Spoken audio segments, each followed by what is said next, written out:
জাতিকে এবং ঢাকা বিশ্ববিদ্যালয়ের শিক্ষার্থীদেরকে আহ্বান করতে চাই, আগামীকাল আমাদের প্রত্যেককে নেতৃত্ব দিতে হবে। নেতৃত্ব মানে দায়িত্ব পালন। এই রাষ্ট্রের ক্রুশাল মোমেন্টে প্রার্থী হিসেবে আমরা দায়িত্ব পালন করব। সাধারণ শিক্ষার্থী হিসেবে আপনার ভোটাধিকার যথাযথভাবে প্রয়োগের মধ্য দিয়ে আপনারাও দায়িত্ব পালন করবেন।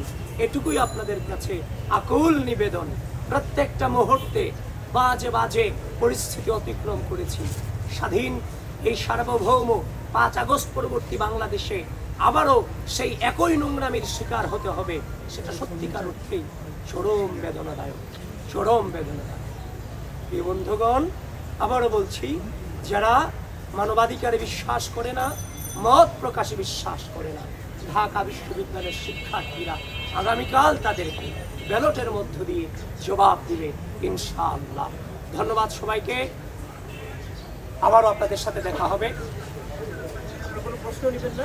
এখন কথা বলবো। এই জয় কি কাজ করতে পারতেছি তো?